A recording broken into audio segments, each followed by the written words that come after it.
I couldn't believe it. There it was, lying beneath the Christmas tree, wrapped in cheerful red and gold paper.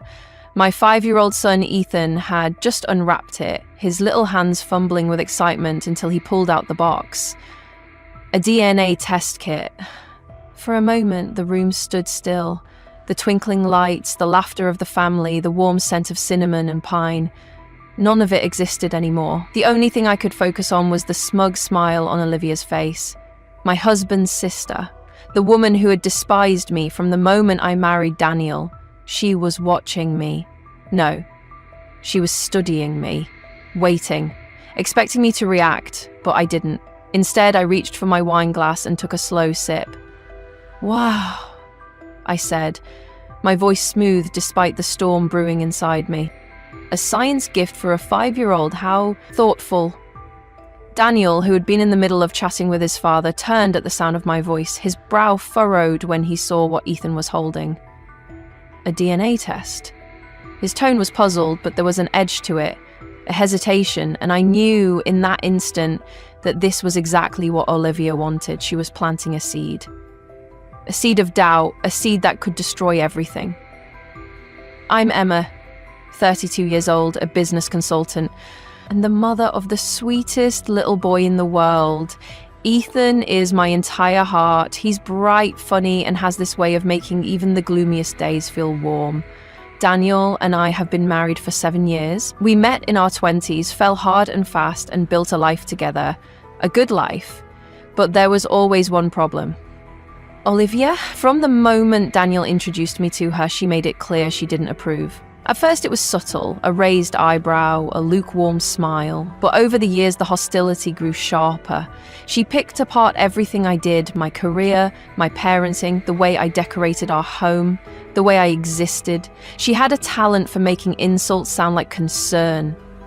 "Oh, you work full time, must be so hard for Ethan to have a mother who's never around." Or, my personal favorite, "He's so adorable, he doesn't really look like Daniel, those green eyes. So unexpected, huh?" That last one, that was her obsession. The color of Ethan's eyes. Daniel and I both have brown eyes, but genetics isn't a simple math equation. Recessive traits exist, but try explaining that to someone determined to find a crack in your marriage. And tonight, she thought she had me cornered. I could feel my pulse in my throat, but I refused to give her the satisfaction of a reaction. I set my glass down and reached for the box. Turning it over in my hands, I made a show of reading the label, as if it were the most fascinating thing in the world. "Oh, Olivia," I said sweetly, looking up at her. "You shouldn't have." The edges of her lips twitched. She was enjoying this. "Well," she said, feigning innocence, "I just thought it would be fun. I mean, everyone's doing these tests now. It's fascinating to see where we really come from." Bullshit. Daniel's jaw clenched. I could see the conflict in his eyes, the struggle between loyalty to his wife and the nagging voice of doubt that Olivia had spent years whispering into his ear. I needed to shut this down. "Great idea," I said, turning to Ethan. "And you know what? Maybe Lucas should do one too." Lucas, Olivia's 14-year-old son. The room shifted. Olivia's smile flickered, just for a second. I saw it. I felt it. She hadn't expected that. "Oh," she said, her voice just a little too tight. "Well, I don't think that's necessary." I leaned back in my chair, tilting my head as if I were thinking about it. "Why not? It's just for fun, right?" Silence. A long, uncomfortable silence. I had spent years letting Olivia push me around, letting her plant seeds of doubt, letting her get away with these calculated little digs. Not anymore. I didn't know what I would find, but my instincts told me one thing. Olivia had her own secrets, and I was about to dig them up. I smiled, not because I was happy, not because I was amused, but because I had just caught a predator thinking she was the hunter, completely unaware that she had already stepped into the trap. Olivia had no idea what she had just done. She thought she was playing the long game, planting seeds of doubt, weaving her little web of deception and manipulation, but what she didn't know, what she couldn't have known, was that she had just given me an opening, a way in, a crack in her perfect little facade. and I was going to tear it wide open. That night, after we left the family gathering, I lay in bed next to Daniel, listening to his steady breathing. He was restless. I could feel it. Olivia had done what she set out to do, make him question, even if only for a second. I didn't blame him. That was the power of doubt. It didn't need to be logical. It just needed to be whispered enough times until it became a voice of its own. I stared at the ceiling, my mind racing. I had spent years ignoring Olivia's passive-aggressive little digs, letting them roll off my back, taking the high road because I had always believed that dignity would win out in the end. I wasn't so sure anymore. Not after this. Not after she tried to use my child as a pawn in whatever sick little game she was playing. So, I made a decision. I wasn't just going to prove her wrong. I was going to ruin her. The next morning, while Daniel was in the shower, I slipped downstairs and pulled out my laptop. I had one advantage in all of this. Olivia had underestimated me. She thought I was the naive, unsuspecting wife, the one who smiled politely and let things go. She had no idea who she was dealing with. I started with the DNA test itself. The kit Olivia had given Ethan was a popular one, the kind that not only confirmed paternity, but also connected to a massive database of genetic relatives. It was meant to be a fun, modern-day ancestry project. Except I wasn't interested in family trees, I was interested in family secrets. I placed the order for Lucas's test myself, shipping it express. Olivia didn't need to know, not yet. Next, I dug deeper. I started going through old family photos, pulling up anything I could find of Lucas and Olivia's husband, Mark. I wasn't looking for resemblance, I was looking for inconsistencies. Then I went through social media. Olivia was the kind of woman who curated her life like an exhibit, always showcasing the perfect family, the perfect vacations, the perfect marriage. Except perfection is a lie, and lies leave cracks. I combed through her posts, her tagged photos, her comments. I looked for names that popped up too often. Men she interacted with a little too much. Places she'd been when Mark wasn't. I made notes, marked dates, connected dots, and then I found it. A photo buried deep in an old Facebook album from 12 years ago, a group picture from some office event long before Lucas was born, and standing next to Olivia, his arm casually draped over her chair, was a man who looked exactly like Lucas. My stomach twisted. I clicked on his profile. Private, of course. But I had enough to work with. I wasn't just dealing with a DNA test anymore. I was dealing with a time bomb. The next time I saw Olivia, I played my part flawlessly. I was pleasant, unbothered. I thanked her, yes, thanked her for the DNA kit. Told her how interesting it was going to be to see Ethan's results. How fun it was that Lucas was taking one too. I watched her reaction carefully. The moment I mentioned Lucas' name, I saw it. The flicker, the hesitation. She covered it up quickly, laughing it off. But I had seen it. She was nervous, and that meant I was right. I could have confronted her then, thrown everything in her face and watched her scramble. But I didn't want her to scramble. I wanted her to suffer. I wanted her to spend days wondering, questioning, panicking. I wanted her to feel the same seed of doubt she had tried to plant in my marriage. So I waited. I let the silence do the work for me. And when the DNA results arrived, that's when the real game would begin. She thought she had won. The way Olivia carried herself in the days that followed was nothing short of obnoxious. She was practically floating, basking in the glow of her own twisted sense of victory. I watched as she paraded around at family gatherings, her voice a little too loud, her laughter a little too forced. Just enough to make sure I knew she was enjoying every second of what she believed was my impending downfall. She would cast me these sideways glances, eyes glinting with anticipation like a cat toying with a trapped mouse. She thought the damage was already done. She thought she had successfully planted the seed in Daniel's mind, that the DNA test was just a formality before the inevitable reveal. She thought she had me. But what Olivia didn't realize, what she would never realize until it was too late, was that she wasn't the one in control of this game. I was. The first sign that Olivia was enjoying herself too much came at brunch the following weekend. The whole family had gathered at her house, her grand invitation, of course. She wanted an audience. She wanted to witness the fallout. I played my part flawlessly. I was calm, I was collected, I smiled when I was supposed to, laughed when it was expected. I let Olivia's little jabs slide off me like water off a duck's back, and God, did she love it. "Oh, Emma, you must be so excited to get the results soon," she said sweetly, sipping her mimosa with deliberate slowness. "I mean, these tests are just so fascinating. You never know what you might find out." A few chuckles rippled around the table. My fingers curled around the stem of my glass, but my smile never wavered. Daniel stiffened beside me. I could feel the tension in his shoulders, the unease he was trying and failing to hide. That was the thing about doubt. It didn't need to be loud. It just needed to exist. Olivia knew that, and she was reveling in it. She didn't stop there. Oh no, that would have been too easy. She kept pushing, kept prodding, all under the guise of innocent conversation. "You know," she mused, swirling the orange juice in her glass, "I read this crazy story the other day. A woman found out her husband wasn't really the father of her kid because of a test just like this." She let the words hang in the air, heavy with unspoken meaning.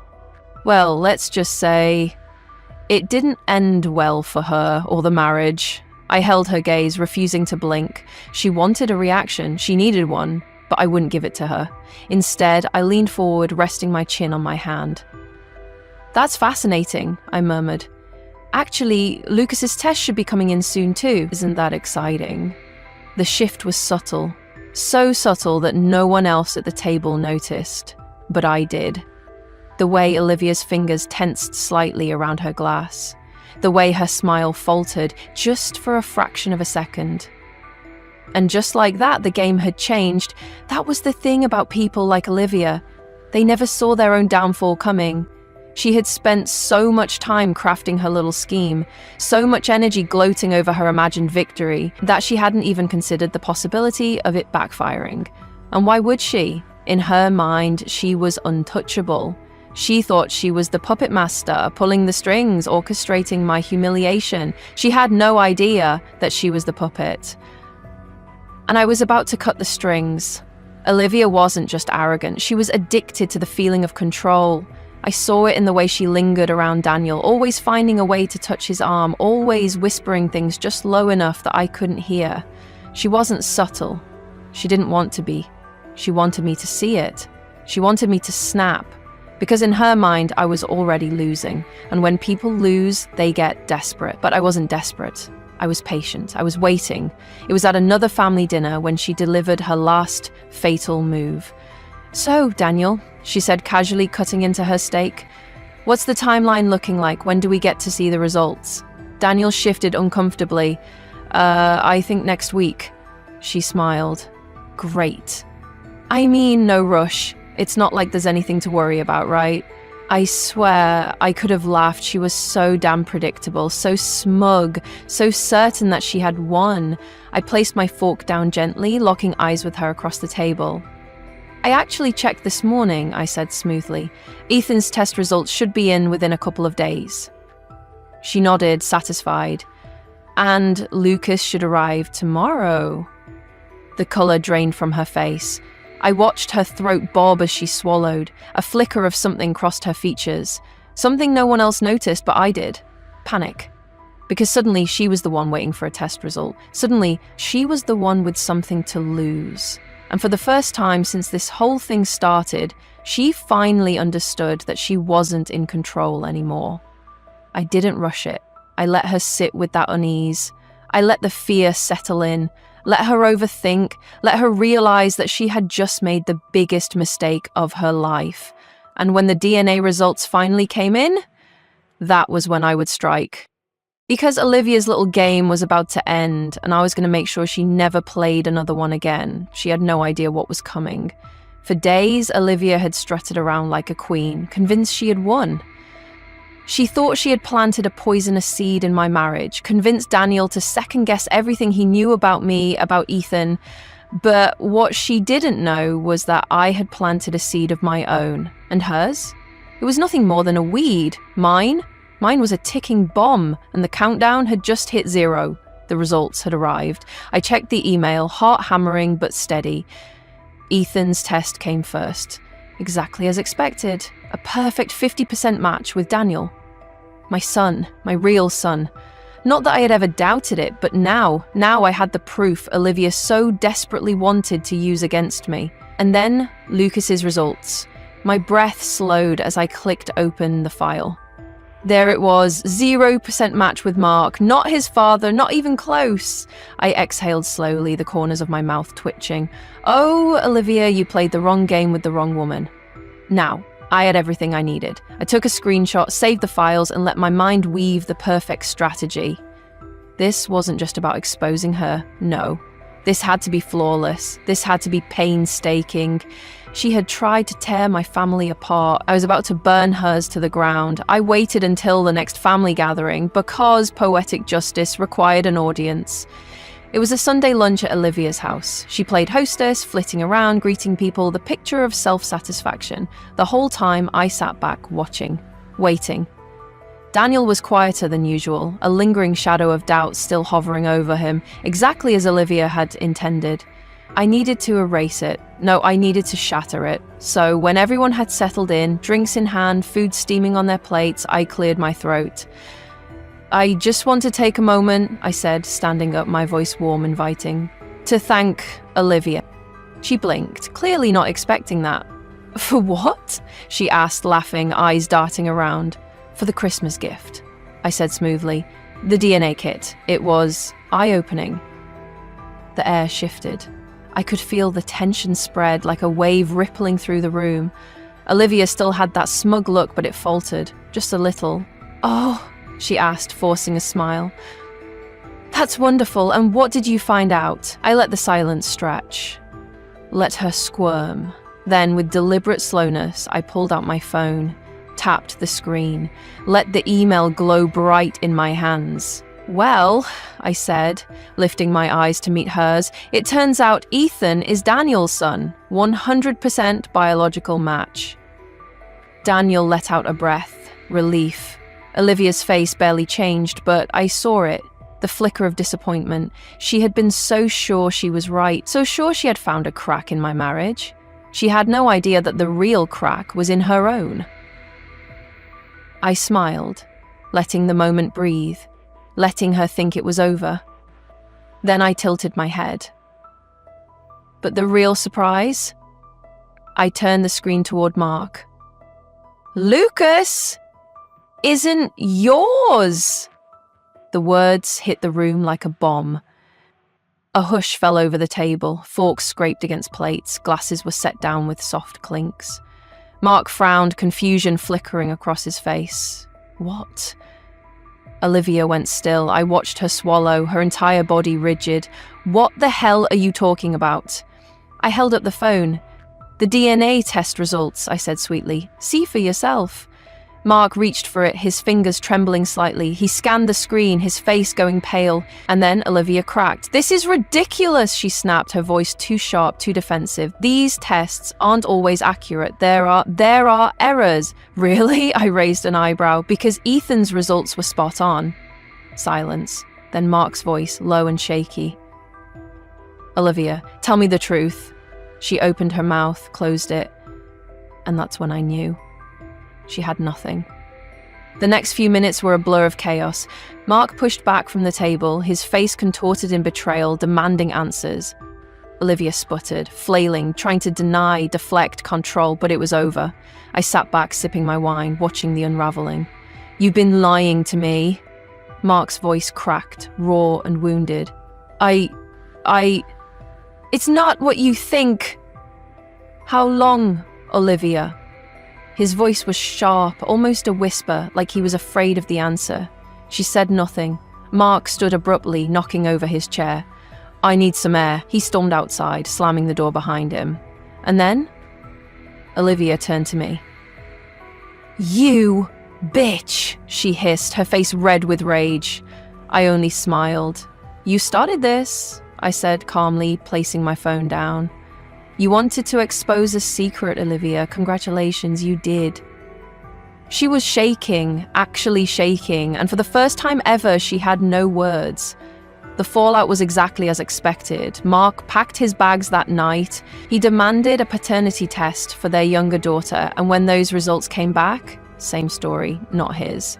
Divorce papers were filed within the week.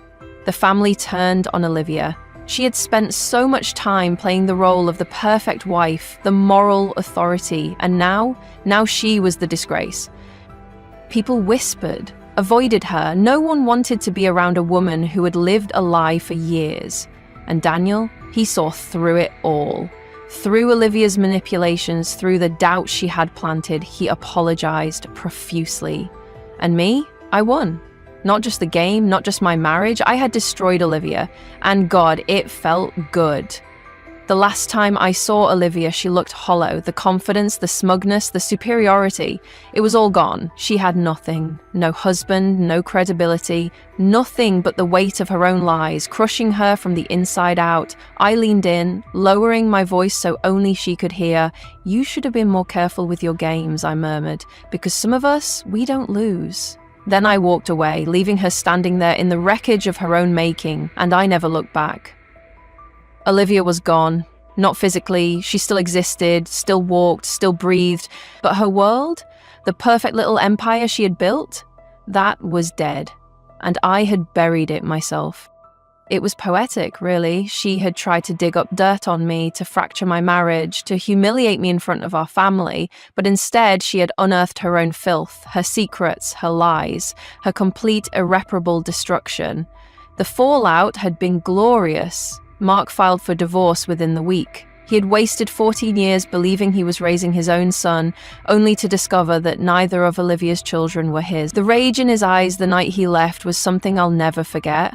It wasn't just betrayal. It was a man realizing that the life he had built was a lie, that his wife, the woman he had trusted, had stolen everything from him.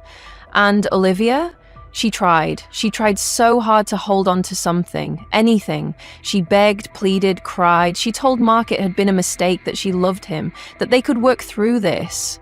But how do you work through two paternity frauds? You don't. Mark didn't even flinch when he walked away. He packed his bags, took the paternity results, and filed for full custody. I heard later that the court leaned in his favor. Olivia fought, of course, threw every desperate excuse at the judge, but Mark wasn't just angry, he was methodical. He had evidence of her cheating, her deception, and most of all, he had me. Oh yes, I made sure to send him every single passive-aggressive text, every snide comment she had ever made about my son's paternity. If she had spent years trying to ruin my family, why shouldn't I return the favor? In the end, she lost not just her marriage, not just her reputation, she lost her kids. Mark got full custody, and Olivia, she got visitation.